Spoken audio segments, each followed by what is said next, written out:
everybody, my name is Mike Alcock. I'm Managing Director of Gomo Learning Limited, and in the next 30 minutes I'm going to give you a quick introduction to Gomo, our new multi-device e-learning authoring tool, and I'm going to build some content using Gomo just to give you an idea of how quick and easy it is to create beautiful multi-device e-learning content with Gomo. So without further ado, let's get started.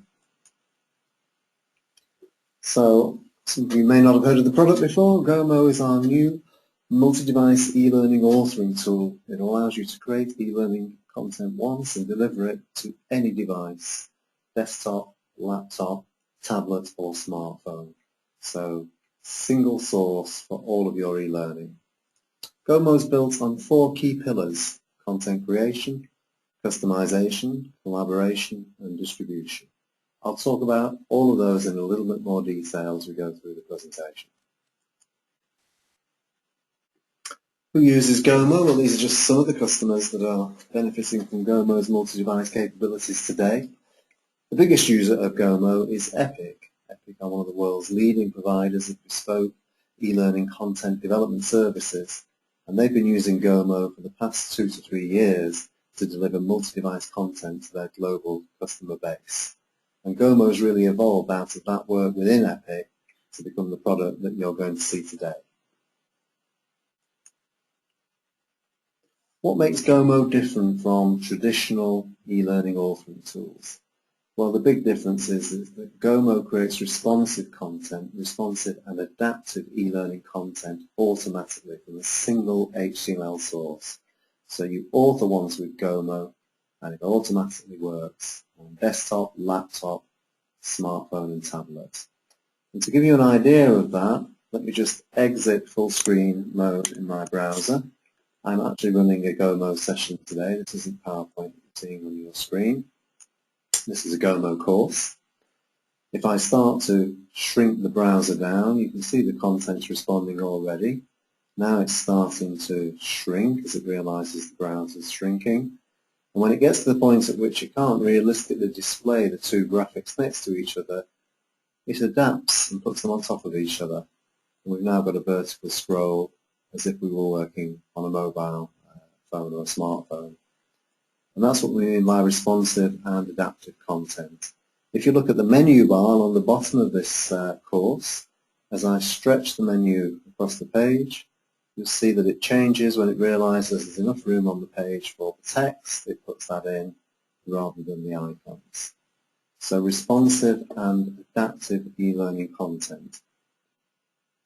Let me show you another example of that now. If I just go to my desktop and choose my iPad, you can now see my iPad in the middle of your screen. Here's the Gomo course running on my iPad, and if I choose to spin my iPad around in my hand, the content adapts automatically. So it's responding and adapting to the target device. I'm going to spin the iPad back round into landscape mode, and you can see, as I get questions wrong, the content's adapting and responding. It's even supporting things like swipe gestures. So I'll just go back to portrait mode. We'll have a look at learning solutions, play with some of the interactions, and I'll just swipe my finger across the page, and I'm now swiping up and down with the vertical scroll. And we're back into horizontal mode, back to the menu, and now I'm swiping through my content again. So complete vertical and horizontal scrolling in any orientation on any device. That's what Gomo gives you. So that's adaptive and responsive e-learning content. Let's go back to full screen on this one and we'll carry on. Gomo is available as a software as a service. Gomo is hosted in the cloud. It's available 24/7 through the internet, and all you need to work with Gomo is a web browser. There's no software, there's no downloads, there's nothing to install, there's no IT department involvement. If you can use a web browser and you can get to the internet, you can start using Gomo straight away. Because it's in the cloud, this enables it to be collaborative.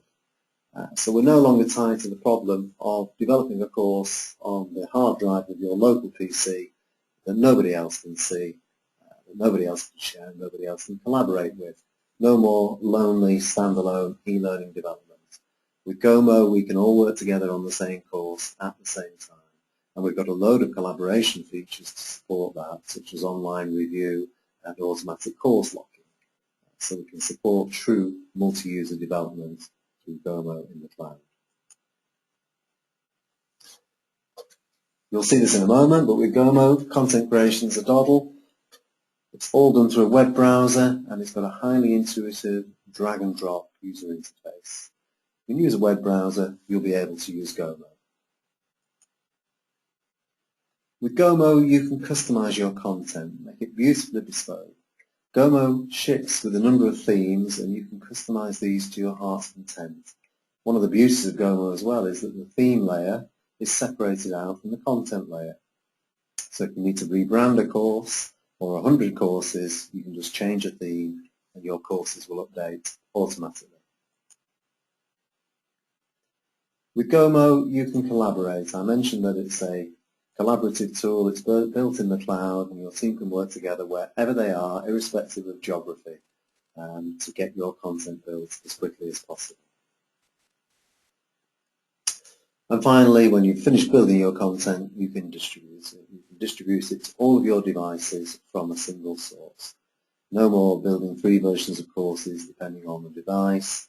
No more building a course and shrugging your shoulders or worrying because your smartphone users or your tablet users can't really access it. Everybody can access your Gomo content. Okay, so let's now go and have a look at the Gomo in practice. And I'm going to switch to my Gomo portal. I'm logged into my Gomo portal through a standard web browser. I'm using Chrome on my computer today. I could be logged in through a Mac or plenty of other browsers out there. And this is the Gomo portal. I'm logged in and I can see all of the courses in my portal, and if I wanted to edit any of them, I can just click on it and start working. If I'm a brand new user, I might want to create a brand new project. So we'll click on the button here. Let's create a brand new project.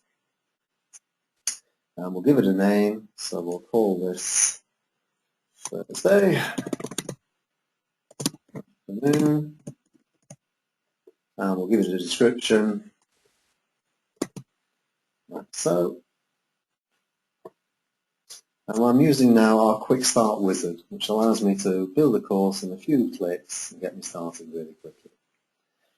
I can now choose the theme for this project. This isn't a cast in stone decision. I can pick any of these themes and I can swap them out later. I'm going to pick the Turing Blue theme. Now I'm going to choose the items that I'm going to give to my students. I might choose to give them a menu, I'll give them a help system, and I'll have 3 topics in this particular course. And finally, I'm going to choose which of my colleagues can work on this course with me. So I might want Gavin to work on it, as well as myself and Mr. Simple User up at the top there. Because it's a multi-user system, I can collaborate with whoever I want to on my team on this particular project. Make those changes now, and instantly Gomo creates that course for me live on my e-learning server, and there's the course map for the course I just built. It's ready for me to start adding my content to, or my colleagues. It's given me 3 topics as I requested. Although I'm in a browser, I can right-click, and let's just have a look at the topic settings for this one. It's currently called Topic 1, so I may want to call it Introduction. And I can also set its production status. So I can say this one is in development. Apply those changes, and my course map changes now, so it's now called Introduction. And you can see the little circle here tells me and my colleagues that this section is in development. So if you're building a big course, it's very handy to be able to see what's in development, what's ready for completion, what needs reviewing, and so forth. We can now start adding some content now. It doesn't really make that much sense to add content to an empty project, so let me go and open an existing project and show you something with a little bit more context.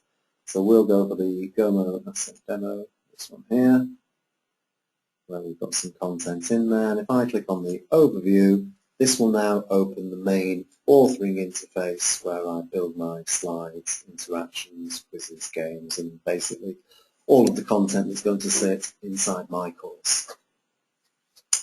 So here's my authoring environment. Again, it's all within my web browser. In the middle of the screen is my screen layout where I can drop in the items that I want in my particular course. On the left-hand side we have the navigator, so I can see that I've got 6 screens in this particular topic, and I can add and delete and move, drag and drop screens around here. If I choose to go to the assets, then I can see the types of things that I can add in to this particular course, whether it's a multiple choice quiz, a film strip, an image, etc. On the right-hand side I've got screen properties. It shows me the current properties of every item that I select on the screen. Okay. So let's go and have a look at editing some content. Maybe we'll go to our offices page. Currently looks like this. And when we're building for multi-device learning, we have a very different design metaphor to traditional e-learning authoring tools.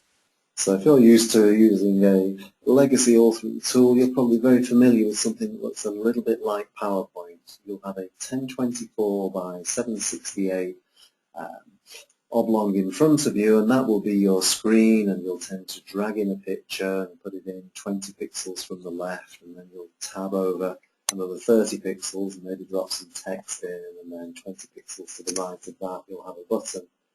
And that design metaphor really goes out the window when we're designing for multi-device, because all of a sudden we're not working with a fixed screen size or a fixed orientation.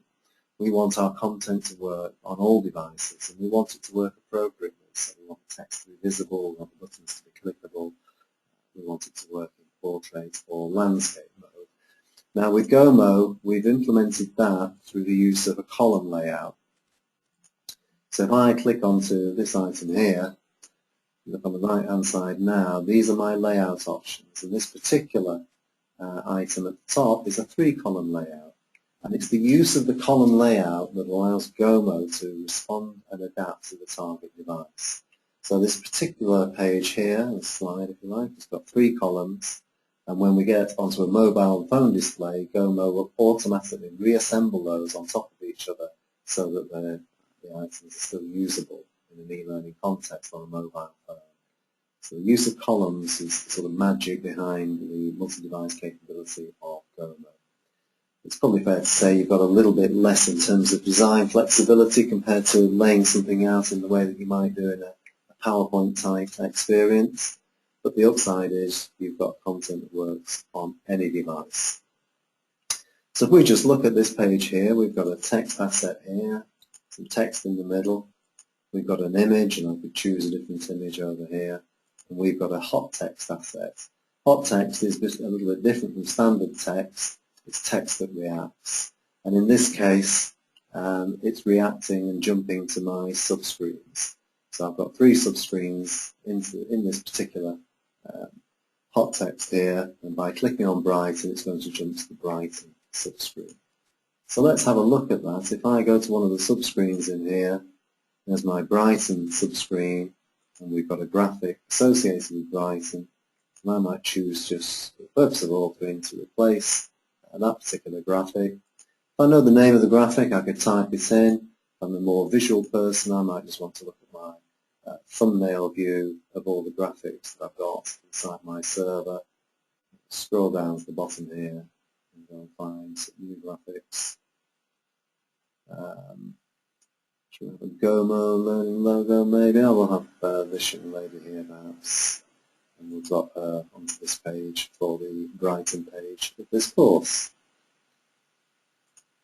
Apply that and we'll save those changes.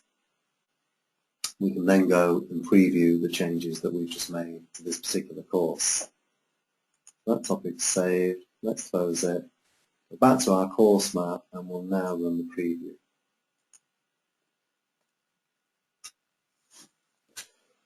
Within Gomo, one of the really nice features is the ability to preview your e-learning content as it's going to run on every device. So you don't have to preview your items and publish them to an iPhone or an iPad or a tablet or a desktop. You can preview them inside the Gomo browser. So at the moment we're running in desktop mode. Let's just go through that particular course. There's the first screen and the next one. There's the screen we were just looking at. Click onto Brighton and there's our young lady. I probably just need to switch that image to come in from the left because she's sliding in from the bottom there. So, but there we are previewing in desktop mode. I may then choose to see how this content's going to look on an iPad, for example. And there's some of our screen interactions. It's all looking very good. What do we know about Gomo? How's that going to work on a smartphone? Again, the ability to preview our content on every device without having to deploy it to every device can save us hours and hours when we're in development mode. Again, if you just notice here, when we go to the menu on a smartphone, Gomo's realised there isn't enough room to put the buttons side by side with the text block, so it's dropped them underneath.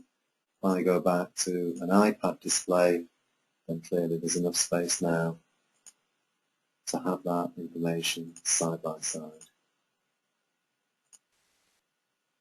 So very handy to be able to preview our content on any device before we go and publish live and have to test it on the devices.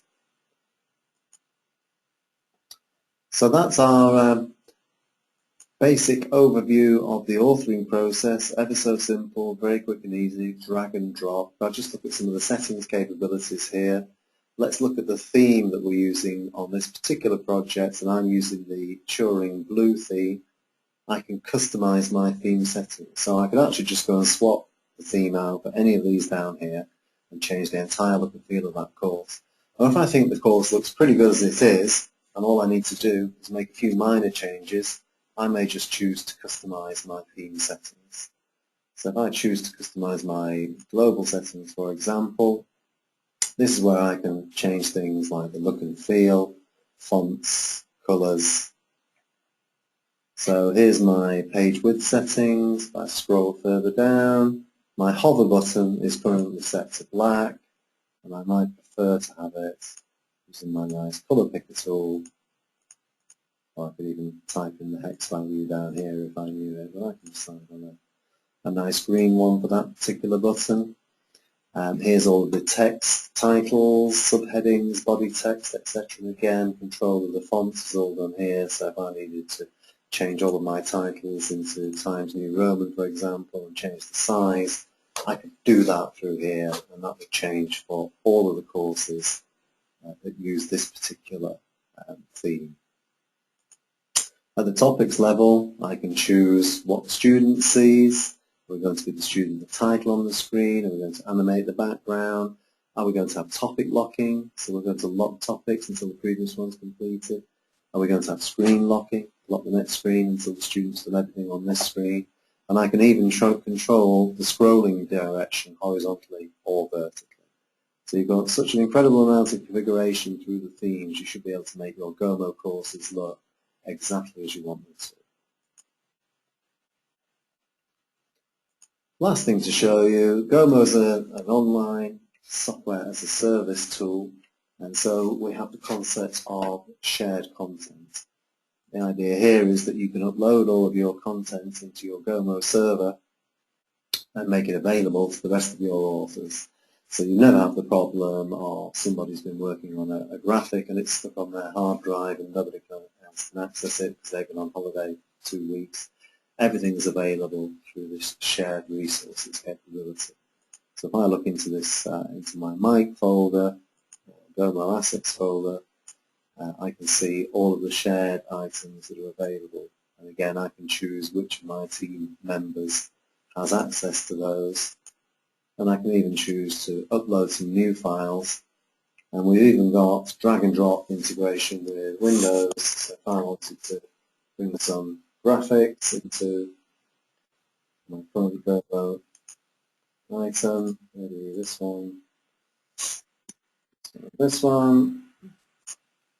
just drag them in and start upload, and those items will be available within my Gomo portal for the rest of my users. So there's a very quick overview of the authoring process with Gomo. Hope you found that very intuitive and easy to use. The last thing to show you then, usual questions we get this time, is how much does Gomo cost? And we believe we've made it as cost effective as possible. So if you go to the Gomo website, it's www.gomolearning.com. You can find out everything you need to find out about Gomo. If you do go to the website, I encourage you to click on this button here, where you can win a year's free subscription to Gomo.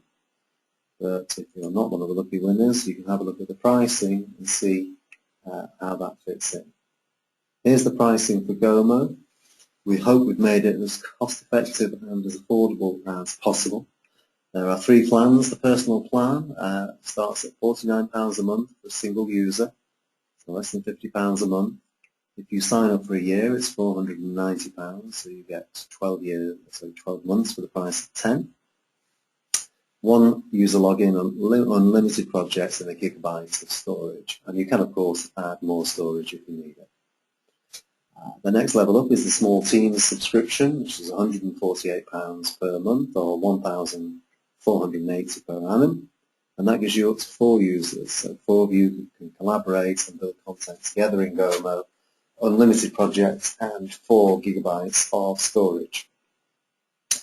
Finally, if you're a large organization and you're going to be more than 4 users, then we have the enterprise package, which includes the addition of telephone support.